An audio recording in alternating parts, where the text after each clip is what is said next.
नमस्कार दोस्तों, एक इम्पॉर्टेंट वीडियो में आपका स्वागत है। आज हम करेंगे engineering mechanics. This is part 1 video. इसके बाद भी एक वीडियो आएगी। यहाँ हम करने वाले हैं 20 सवाल, लेकिन 20 सवाल से ये मत सोचें कि बहुत कम सवाल हैं। काफी इंपॉर्टेंट सवाल को हम यहाँ करेंगे और मैकेनिक्स का जो बेसिक जो कोर कंसेप्ट है वो क्लियर हो जाएगा और यहाँ से क्या सवाल बनेंगे वो भी क्लियर हो जाएगा। ठीक है।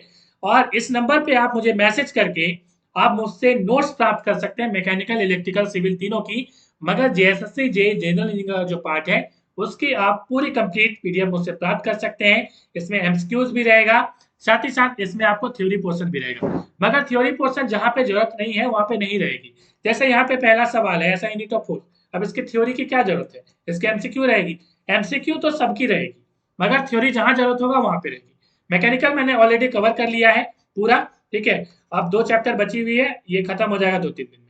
ठीक है। तो जेएसएससी जे जनरल प्लेलिस्ट बनी हुई है, जाकर देख लीजिएगा सारी वीडियो। चलिए स्टार्ट करेंगे। और मेरे टेलीग्राम ग्रुप को जरूर ज्वाइन कर लीजिए, वहां से आपको अपडेट मिलती रहेगी। सारी लिंक आपको डिस्क्रिप्शन में मिल जाएगी। पहला सवाल क्या है, देखिए। ऐसा यूनिट ऑफ फोर्स क्या है? तो ये हो जाती है न्यूटन। बच्चा बच्चा जानता है, न्यूटन बाबा के नाम से ये रखा गया है। और जब किसी भी साइंटिस्ट के नाम से कोई यूनिट रखी जाती है तो उसे हम कैपिटल में लिखते हैं। तो हम लोग न्यूटन यहाँ पे स्मॉल में लिखे, बट यदि हम लोग इसको शॉर्ट में लिखेंगे एन, तो वो हम लोग लिखेंगे कैपिटल में। समझ गए बात? तो ये साइंटिस्ट के नाम से लिखा हुआ है इसलिए। मगर यदि साइंटिस्ट के नाम से यदि यूनिट नहीं है तो उसे हम स्मॉल में लिखते हैं। जैसे लेंथ की यूनिट हम यदि पूछे आपसे कोई, तो कैपिटल एम नहीं लिख दीजिएगा, स्मॉल एम होगा, ये गलत हो जाएगा। ठीक है। मीटर को हम लोग स्मॉल एम लिखते हैं। समझ गए बात? चलिए नेक्स्ट सवाल की ओर चलेंगे। और यहाँ पे अगला सवाल हमारे खुद का बना हुआ है, इसमें हमने लिखा नहीं है। सवाल यह है कि एम के एस यूनिट क्या होती है फोर्स की? तो ये होती है किलोग्राम फोर्स, जो कि हमने अगला सवाल लिया है। किलोग्राम फोर्स अब क्या होती है ये मैं बताऊंगा। ये एमकेएस यूनिट होती है, पहले ये दिमाग में रखिए। दूसरा सीजीएस यूनिट, आपको पता है टाइप्स ऑफ यूनिट में, सिस्टम ऑफ यूनिट्स में सीजीएस, जब लेंथ को हम लोग सेंटीमीटर में मापते हैं और मास को ग्राम में और टाइम को सेकंड में, तो उसे हम कहते हैं सीजीएस यूनिट। तो सीजीएस यूनिट जो होती है फोर्स की वो होती है dyne, D Y N E, आपको पता होगा। अब हम लोग बात करें, तो अब क्या बात करेंगे हम लोग भाई? तो अगली बात है कि 1 किलोग्राम फोर्स की हमने यहाँ पे चर्चा करा। तो ये होता क्या है 1 किलोग्राम फोर्स, किस श्रेणी का नाम है? तो 1 किलोग्राम फोर्स होती है 9.8 न्यूटन के बराबर। अब ये क्यों बराबर होती है उसको समझिए। अब हमने कहा कि 1 किलोग्राम फोर्स को, ये एमकेएस की यूनिट है, एमकेएस सिस्टम में ये यूनिट लिखी जाती है। ठीक है। अब एमकेएस में क्या अंतर होता है आप लोगों को पता है? ऐसा यूनिट और एमकेएस में थोड़ा सा डिफरेंस होता है। एमकेएस यूनिट जो होती है उसमें 3 बेसिक फिजिकल क्वांटिटी होती है। तो इसमें क्या क्या दिख रहा है आपको? इसमें मास दिख रहा है। ठीक है, एमकेएस। ठीक है। तो एल एमकेएस का मतलब क्या होता है, चलो कमेंट में बताइएगा। ठीक है। और एसआई में 7 बेसिक फिजिकल क्वांटिटी होती है। तो 7 बेसिक फिजिकल क्वांटिटी आपको पता है, लेंथ, मास, टाइम, टेम्परेचर। ठीक है। इस तरह ल्यूमिनस इंटेंसिटी का आपको पता है, अमाउंट ऑफ सब्सटेंस पता है, इलेक्ट्रिक करंट पता है। ठीक है। तो इस तरह से अब देखिए, अब यहाँ पे जो इंपॉर्टेंट सवाल है वो उस पर ध्यान दीजिएगा कि 1 किलोग्राम फोर्स किसके बराबर होता है? तो 1 किलोग्राम फोर्स 9.8 न्यूटन के बराबर होता है। कैसे होता है? तो 1 किलोग्राम फोर्स होता है क्या है, इसको हम लोग लिखते हैं 1 kgf स्मॉल में। किलोग्राम फोर्स को ये जो लिखा हुआ है इसे 1 kgf भी हो सकता है, प्रश्न आपके एग्जाम में आ जाए। केजीएफ तो एक मूवी भी है, आप याद भी रख सकते हैं। फोर्स की एमकेएस यूनिट केजीएफ होती है। चलिए अब देखिए, 1 kgf का मतलब ये हुआ कि मान लीजिए कोई सब्सटेंस है वो धरती माता के अंडर में है, मतलब कि उसके ग्रेविटेशन में है। तो इस पे जो फोर्स लगेगी 1 किलोग्राम ऑब्जेक्ट पे, उसे ही हम कहते हैं, ग्रेविटेशन जो फोर्स लगेगी उसे हम कहते हैं किलोग्राम फोर्स, 1 किलोग्राम फोर्स। तो ये हमने समझ लिया। अब देखिए ये कैसे निकालेंगे हम लोग। तो एफ इक्वल टू होती है एम जी, आपको पता है। एक तो F equal to G M M by R square, इससे भी निकलेगा मगर इसका अभी पता नहीं हमें। ठीक है। F equal to M G से भी निकाल सकते हैं, दोनों से निकाल सकते हैं। अब F equal to M G से निकालेंगे तो मैंने कहा कि मास होती है 1 किलोग्राम, तो 1 किलोग्राम पुट करेंगे। और जी की वैल्यू होती है धरती पे 9.8 मीटर पर सेकंड स्क्वायर। तो ये हो जाएगी 9.8 इंटू 9.8 किलोग्राम इंटू मीटर पर सेकंड स्क्वायर। और ये किलोग्राम इंटू मीटर पर सेकंड स्क्वायर को ही हम लोग न्यूटन, बाबा के सम्मान में न्यूटन बोलते हैं। तो इसको हम लोग लिखेंगे 9.8 न्यूटन। मतलब 1 kgf जो है वो 9.8 न्यूटन के बराबर हो गया। समझ गए बात कैसे हुआ? चलिए अगला सवाल है हमारा, algebraic sum of resolve part of number of forces in a given direction is equal to the result part of their resultant in the same direction is known as. इसे हम कहते हैं प्रिंसिपल ऑफ रिजोल्यूशन फोर्सेस। ये सिद्धांत कहता है। अब ये क्या चीज है, इसको दिमाग लगा के थोड़ा सा समझिएगा। मैं पहले शॉर्ट में बताऊंगा, उसके बाद डिटेल में आगे मैं पूरा रिजॉल्व करके दिखाऊंगा भी। देखिए मान लीजिए कोई ऑब्जेक्ट है, कोई भी ऐसी चीज रखी हुई है, उसमें आप फोर्स लगा रहे हैं, इधर से लगा रहे हैं, इधर से लगा रहे हैं, अंधाधुंध जिधर मर्जी उधर से, क्योंकि फोर्स की एक डायरेक्शन होती है और मैग्नीट्यूड आप किसी भी डायरेक्शन से लगा सकते हैं। लगा दिया आपने, यहाँ से लगा दिया 10 न्यूटन, इधर से लगा दिया 20 न्यूटन, इधर से 50 न्यूटन, मर्जी आपकी, आपने लगा दिया। अब इसमें टोटल फोर्स कैसे लगेगा, कितना लगेगा, तो क्या 10, 20 और 50 को जोड़ सकेगा क्या? जोड़ते हैं कभी? नहीं जोड़ते हैं। तो क्योंकि वेक्टर है तो वेक्टर को ऐसे हम सिंपल में एडिशन नहीं करते, उसके लिए हम लोग रिजल्टेंट निकालते हैं कि टोटल जो फोर्स लगा है इसमें 10, 50 और 20, ये टोटल रिजल्टेंट कितना फोर्स लगा, टोटल फोर्स कितना लगा है, उसी को हम लोग रिजल्टेंट बोलेंगे। इसके लिए क्या करते हैं, इसके लिए हम लोग रिजोल्यूशन करते हैं। रिजोल्यूशन का मतलब तोड़ना, मतलब फोर्स को ब्रेक कर देना हॉरिजॉन्टल में और वर्टिकल डायरेक्शन में। कैसे करते हैं इसको हम लोग समझेंगे, लेकिन इतना हमने समझा कि टोटल फोर्स निकालने के लिए ऐसा हम लोग कर रहे हैं, क्योंकि हम लोग 50, 20 और 10 को ऐसे हम लोग ऐड नहीं कर सकते, क्योंकि ये एंगल में लगी हुई है। ठीक है, यदि ये ऐसे ऐसे लगती सीधा सीधा तब हम लोग ऐड कर सकते थे, बट चूंकि ये अलग अलग एंगल में लगी है इसलिए इसको ऐड नहीं करेंगे, तो हम लोग इसको करेंगे रिजोल्यूशन। और इसी को कहते हैं principle of resolution of forces. वही लिखा था कि algebraic sum of the resolve part. तो अब जो यहाँ पे रिजल्व पार्ट होगा, हम जो जो रिजोल्यूशन करेंगे उसका जो अलजेब्रिक सम है उसको जो जोड़ेंगे, तो इसमें हम लोग क्या करते हैं कि सिग्मा एच, मतलब कि हॉरिजॉन्टल फोर्स का कंपोनेंट निकाल के जोड़ देते हैं और वर्टिकल को जोड़ देते हैं, और दोनों को जोड़ने के बाद हम लोग यहाँ पे वैल्यू निकालते हैं। रिजल्टेंट का फॉर्मूला होता है under root sigma H square plus sigma V square.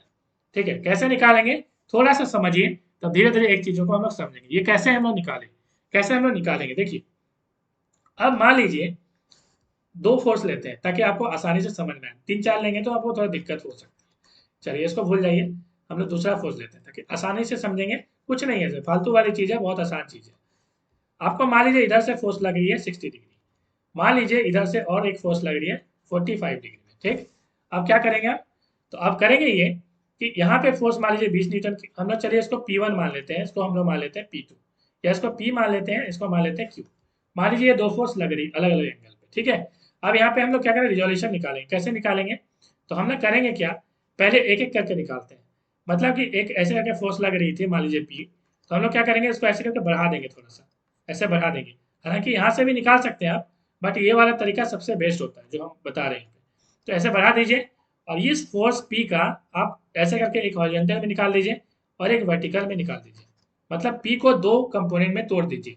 हमने कहा ना कि रिजोल्यूशन करें, रिजोल्यूशन का मतलब तोड़ना, तो तोड़ने का मतलब होता है कि वर्टिकल में तोड़ना और हॉरिजॉन्टल में तोड़ना। मतलब ये P जो फोर्स ऊपर से लग रही थी ऐसे, ये फोर्स क्या कर रही थी, ये फोर्स ऐसे करके किसी ऑब्जेक्ट को ऐसे लेके जाएगी, मतलब ये तो हॉरिजॉन्टल में भी लेके जाएगी। मान लीजिए इस ऑब्जेक्ट में ये फोर्स लगाएगी ऐसे करके, तो ये हॉरिजॉन्टल में इसको भी लेके जाएगी और नीचे की ओर भी धकेल सकती है, क्योंकि ऐसे आप फोर्स लगा रहे हैं तो ये नीचे भी जा सकता है और ऐसे भी जा सकता है, दोनों की ओर जाएगा ये। ठीक है, तो जैसे मान लीजिए ऐसे करके आप फोर्स लगा रहे हैं, तो यहाँ पे मेरा हाथ है, हाथ नहीं जाता तो नीचे जाता कि नहीं जाता, तो नीचे भी जा सकता है, इधर भी जाएगा। मतलब नीचे का मतलब वर्टिकल भी जाएगा, हॉरिजॉन्टल भी जाएगा, इसलिए हम लोग दो कंपोनेंट निकालते हैं। समझ गए बात? तो यहाँ पे क्या करेंगे, यहाँ पे 45 डिग्री दिया था ना ये वाला 45, तो ये 45 है तो ये भी 45 होगा शीर्षाभिमुख कोण। ठीक है, तो यहाँ से हमने 45 कर दिया। अब ये है P, हमने इसी को ना बनाया था, तो ये P है। तो जो बेस के साथ जो एंगल लगा होगा उसको हम लोग कॉस थीटा लेते हैं। मतलब ये हो जाएगा P कॉस थीटा। क्या हो जाएगा, P कॉस 45, और ये हो जाएगा P साइन, जो बेस से दूर होगा, एंगल से दूर होगा, उसे हम साइन लेते हैं, तो P साइन 45। तो यहाँ पे देखिए ध्यान से, तो ये जो वर्टिकल फोर्स है वो P साइन 45 हुआ, और हॉरिजॉन्टल जो फोर्स है वो है P कॉस 45। अब हम लोग इसका भी निकाल लेते हैं 60 डिग्री वाला भी। तो 60 डिग्री वाला यहीं पे मैं निकाल के दिखा देता हूँ। मान लीजिए ये फोर्स लगा है 60 डिग्री, इसको भी आप ऐसे बढ़ाइए, ये आपका Q लगा है, तो ये Q हो जाएगा, और इसको ऐसे करके बढ़ाइएगा, तो ये 90 डिग्री, और ये मतलब इसी का रिजोल्यूशन हम लोग वर्टिकल और हॉरिजॉन्टल ले रहे हैं इसका Q का। ठीक है, तो ये एंगल था 60 डिग्री, तो ये हो जाएगा शीर्षाभिमुख कोण 60 डिग्री। तो हमने कहा कि बेस के साथ जो होता है वो कॉस होता है, मतलब Q कॉस, ये Q है ना इसलिए Q कॉस 60 डिग्री, और ये हो जाएगी Q साइन 60 डिग्री। अब यहाँ पे हम लोग क्या क्या करेंगे, तो यहाँ पे हम लोग जो हॉरिजॉन्टल है जो है उसको जोड़ेंगे, तो समेशन ऑफ एच लिखते हैं, मतलब हॉरिजॉन्टल फोर्स जितनी है उसको जोड़ लेंगे। तो हॉरिजॉन्टल में कितनी कितनी है देखिए, ध्यान से देखिए, और डायरेक्शन भी इंपॉर्टेंट है। दूसरे दो डायरेक्शन में होगा तो उसको ऑपोजिट हम लोग लेंगे, माइनस करेंगे। जैसे मान लीजिए ये इधर इधर ही जा रही है, इधर ही जा रही है, यदि ये इधर होता, ये इधर होता, तो फिर हम लोग एक को माइनस साइन में ले लेते हैं। ठीक है, एक को क्या लेते हैं, माइनस साइन, बट ऐसा है नहीं, एक ही डायरेक्शन में है तो एक ही साइन मिलेंगे, तो हम लोग इसको लिखेंगे P cos 45, क्या लिखेंगे P cos 45 डिग्री, ये वाला पहले ले लिए। उसके बाद हॉरिजॉन्टल में यहाँ पे Q cos 60 डिग्री, तो Q cos 60 डिग्री। तो ये हो गई आपकी total horizontal force. Total vertical force यदि आपसे निकालने को कहा जाए तो वर्टिकल में क्या क्या लग रहा है देखिए ध्यान से, P sin 45, यही लग रहा है ना P sin 45, और Q cos Q sin 60 degree. ठीक है, तो ये दोनों हो गई हॉरिजॉन्टल और वर्टिकल।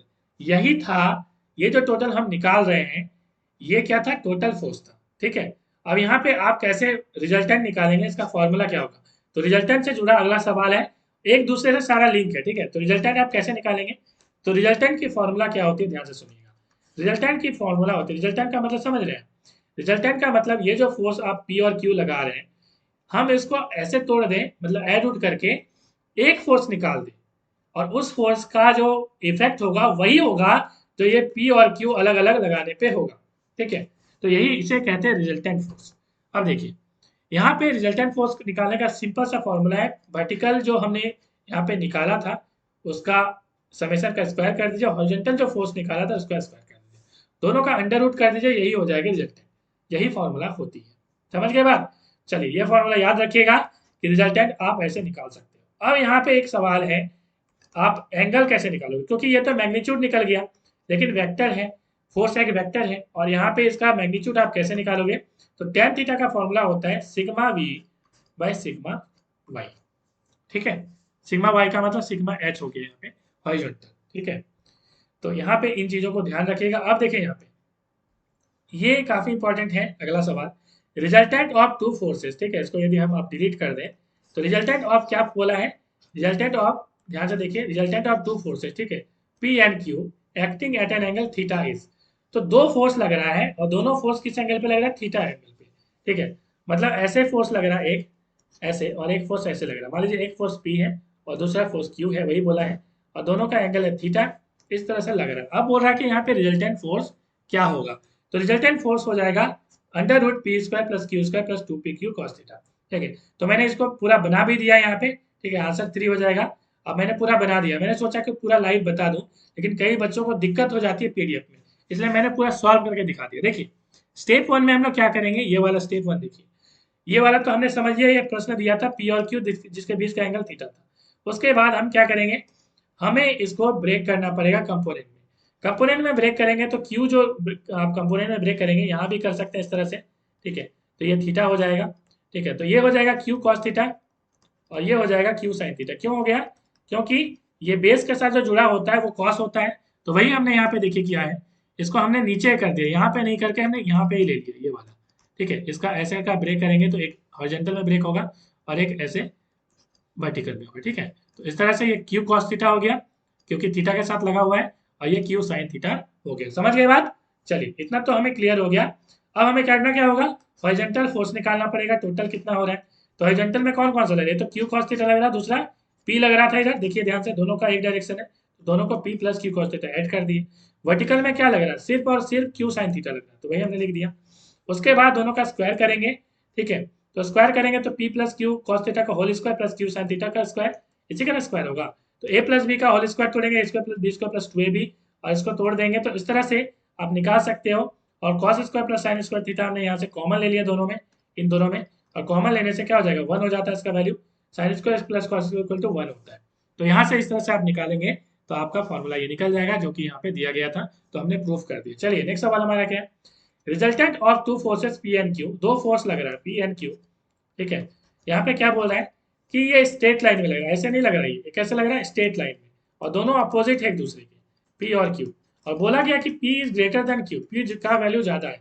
तो कैसे निकालेंगे आप, यहाँ पे बोला है कि रिजल्टेंट फोर्स क्या होगा। तो रिजल्टेंट फोर्स निकालने का सिंपल सा तरीका है कि आप हॉरिजॉन्टल फोर्स निकालिए और वर्टिकल फोर्स निकालिए। ठीक है, तो हॉरिजॉन्टल फोर्स कैसे निकालिएगा, तो हॉरिजॉन्टल फोर्स का मतलब ये हुआ कि पी इधर लग रही है और क्यू इधर लग रही है, तो दोनों अलग अलग डायरेक्शन में लग रही है, तो एक किसी एक को पॉजिटिव ले लीजिए। पी को यदि आप पॉजिटिव लेते हो तो पी, और क्यू को नेगेटिव लेते हैं तो पी प्लस करेंगे और ये माइनस क्यू हो जाएगा, मतलब पी माइनस क्यू आपका हॉरिजॉन्टल फोर्स का क्या हो गया, समेशन हो गया, सिग्मा एच। ठीक है, और वर्टिकल फोर्स तो है ही नहीं इसमें, इसलिए वर्टिकल फोर्स इक्वल टू 0। इस तरह से आप यदि सिग्मा एच स्क्वायर रिजल्टेंट का यही फॉर्मूला होता है, यदि आप इसमें रखेंगे तो पी माइनस क्यू का होल स्क्वायर प्लस 0 का स्क्वायर, ये हमने गलती से लिख दिया था, ठीक है, इसको भूल जाइए। और यहाँ पे p माइनस क्यू का होल स्क्वायर, जीरो स्क्वायर तो जीरो होता है, दोनों को जोड़ेगा तो p माइनस क्यू का होल स्क्वायर होगा, और स्क्वायर और रूट कट जाता है तो हो गया p माइनस क्यू। समझ गए बात? तो p माइनस क्यू यहाँ पे आंसर था। कैसे आया समझ में आया? चलिए नेक्स्ट सवाल क्यों चलेंगे। और अगला सवाल हमारा क्या है, resultant of two equal forces p making an angle alpha is given by. दो इक्वल फोर्स है, इस तरह से लग रहा है, ठीक है, पी और क्यू। अब यहाँ पे बोला अल्फा एंगल पे लग रहा है। अब बोल रहा है कि रिजल्टेंट क्या होगा। तो रिजल्टेंट का फॉर्मूला क्या होता है वो बोलो। तो रिजल्टेंट का फॉर्मूला एक तो ये वाला याद रखिए कि दो फोर्स इस तरह से लग रहा है तो P square plus Q square, क्योंकि कितना कंपोनेंट करके बनाएगा, कंपोनेंट करके बनाएगा तो टाइम भी तो बर्बाद होगा ना, तो टाइम भी बहुत इंपॉर्टेंट है। तो कॉस अल्फा हो गया, यहाँ पे हमने अल्फा लिया, थीटा लिया, कुछ भी लीजिए आप, आपकी मर्जी, ठीक है। तो यहाँ पे इस तरह से करेंगे तो अंडर रूट हो जाएगा, क्योंकि ये दोनों इक्वल फोर्स है, टू इक्वल फोर्सेस, मतलब पी और क्यू, पी नहीं, ये क्यू नहीं है, पी ही है।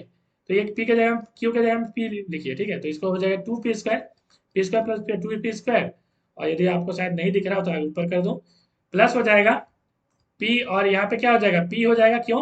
क्योंकि क्यू के जगह में फोर्स तो पी ही है, दोनों पी ही है, तो पी इंटू क्यू नहीं होगा, पी इंटू पी होगा, मतलब टू इंटू पी का स्क्वायर हो गया, और कॉस अल्फा हो गया। यहाँ से आप यदि निकालेंगे तो आपका रिजल्टेंट क्या हो जाएगा, तो ये हो जाएगा टू पी स्क्वायर, यहाँ से कॉमन ले सकते हैं आप, और यहाँ से हो जाएगा वन प्लस कॉस अल्फा। यहाँ से यदि आप करें तो यहाँ से मैं यहाँ बना देता हूँ ताकि आपको दिखता रहे।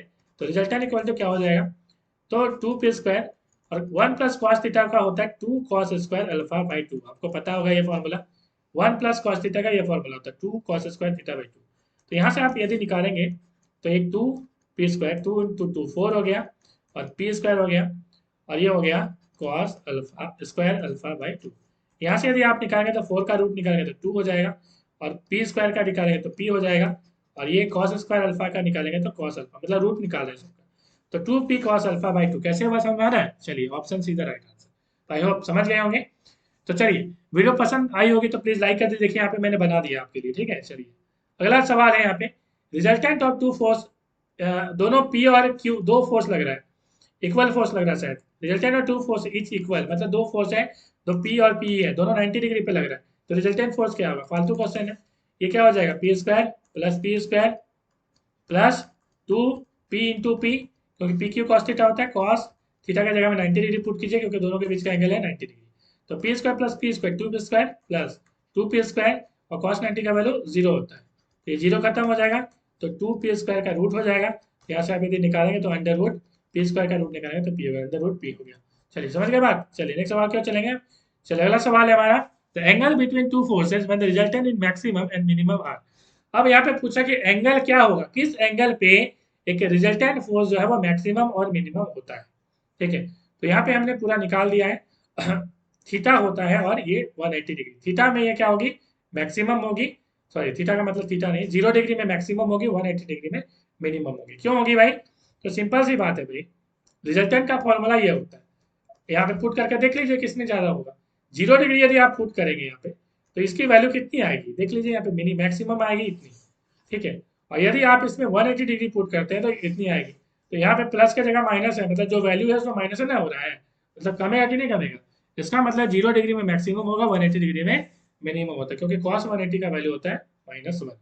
नेक्स्ट सवाल हमारा, if the resultant of two forces equal forces, फिर दो इक्वल दिया है, has the same magnitude as either of the forces, मतलब कि रिजल्टेंट का जो वैल्यू है वो फोर्स के वैल्यू के बराबर है, मतलब जो फोर्स आप लगा रहे हो उसी के बराबर है, मतलब आर इक्वल टू पी दिया हुआ है। तो आपको बोलना है कि एंगल दोनों के बीच में, दो फोर्स के बीच में कितना होगा, मतलब पी और पी दो फोर्स है, इसके बीच में जो एंगल है थीटा वो कितना होगा वो निकालना है।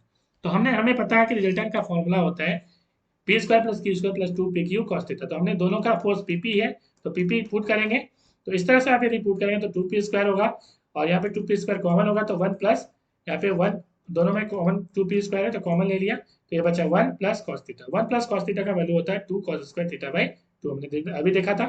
तो इससे टू इंटू टू फोर हो गया, पी स्क्वायर को रहने दीजिए, cos square theta by to.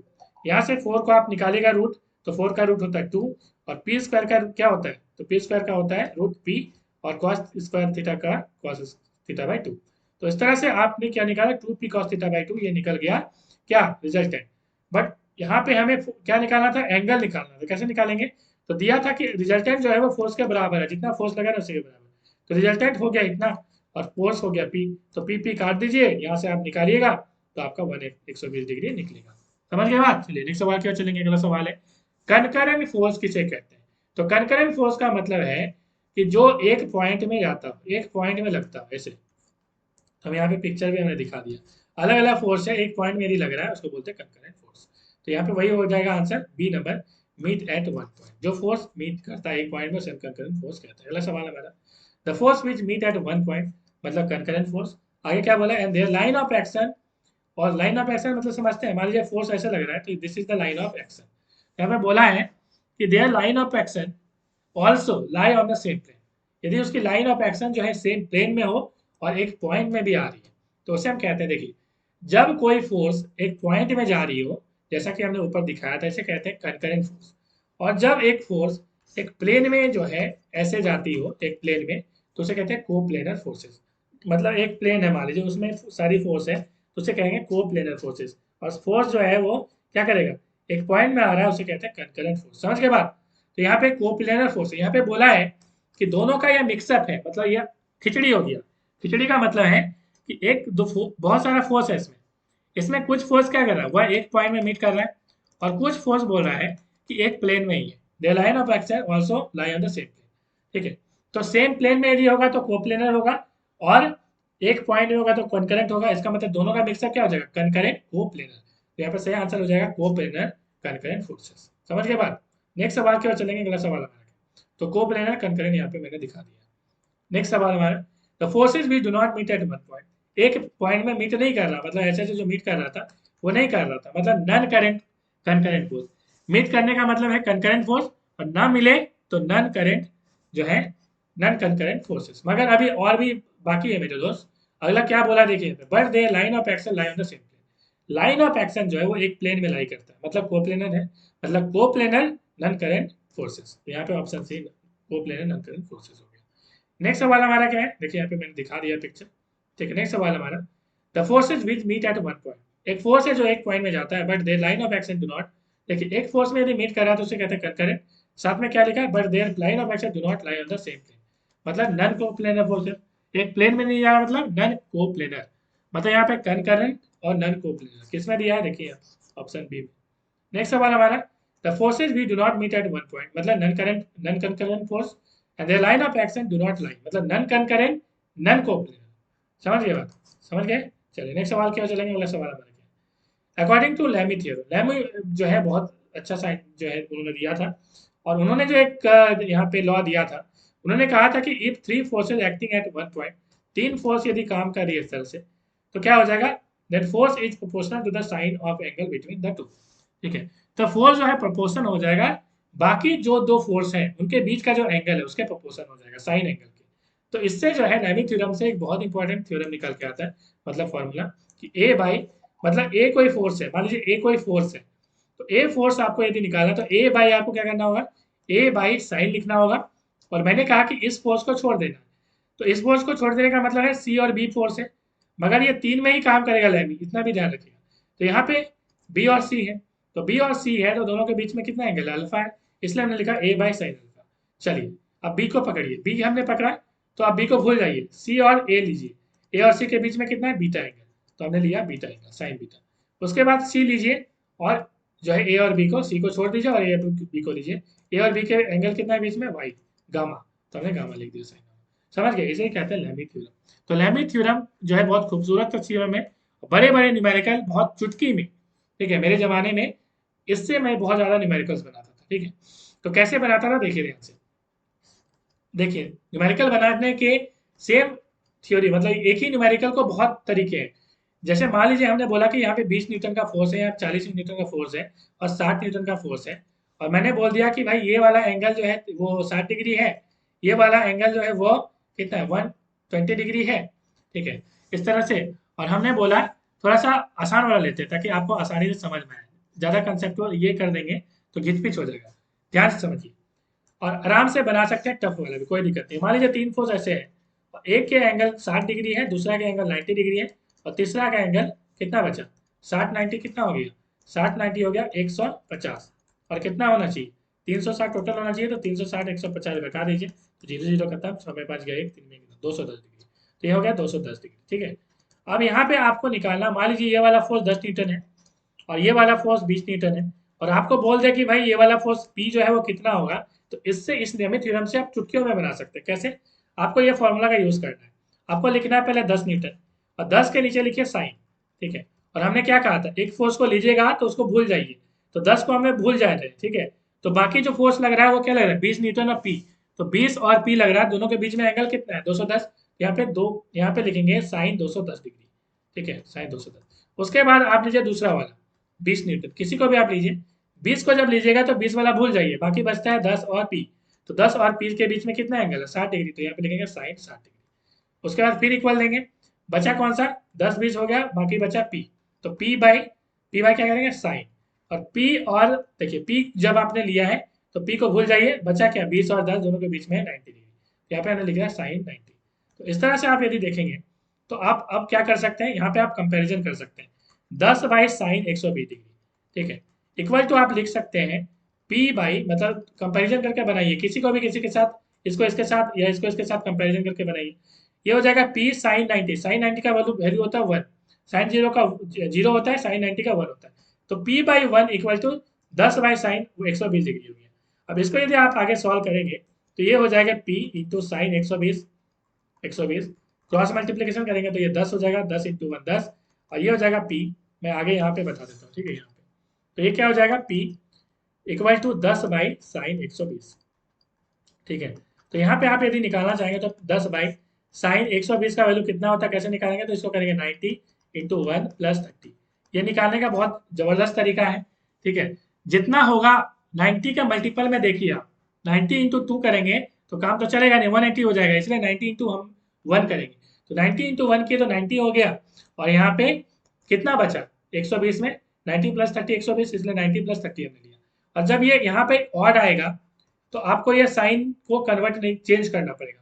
मतलब साइन कॉस में चेंज होती है, कॉस साइन में होती है, तो यहाँ पे साइन जो है वो चेंज हो जाएगा, तो ये बन जाएगा कॉस 30 डिग्री।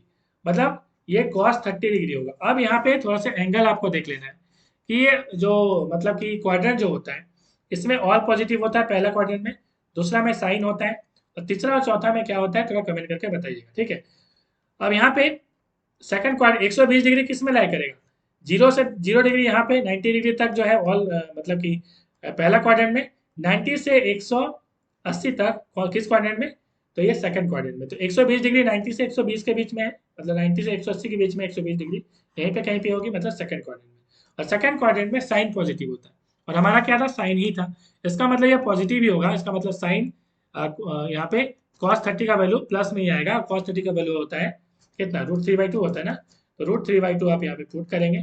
ठीक है, तो P इंटू √3/2।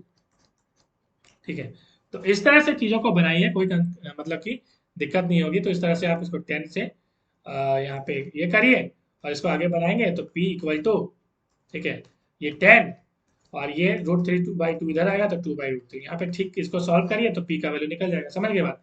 चलिए नेक्स्ट सवाल हमारा क्या है, मोमेंट क्या होता है। तो मोमेंट का मतलब क्या होता है भाई, तो मोमेंट का मतलब यहाँ पे देख लीजिए, टर्निंग इफेक्ट होता है। मोमेंट का मतलब समझिए थोड़ा सा। मोमेंट का मतलब है, मान लीजिए आप कभी ना कभी रेंज से बोल्ट वगैरह आप कभी जरूर खोले होंगे। ठीक है, तो क्या करते हैं हम लोग, एक मान लीजिए ऐसे करके हमने रेंज ले लिया, और यहाँ पे हम लोग फोर्स लगाते हैं ताकि यहाँ पे जो बोल्ट लगी हुई है वो खुल जाए। यहाँ पे जो आप फोर्स लगाते हैं, जितना ज्यादा लंबा हैंडल होगा उतना ही मोमेंट, वो उतना आराम से आप खोल सकते हो। जितना छोटा उसका हैंडल होगा, मतलब कि लेंथ उसकी आर्म की जितनी कम होगी, आपको उतना ही मेहनत करना पड़ेगा। ठीक है, ये क्यों होता है, ये मोमेंट के कारण होता है। मोमेंट का फॉर्मूला होता है फोर्स इंटू परपेंडिकुलर डिस्टेंस।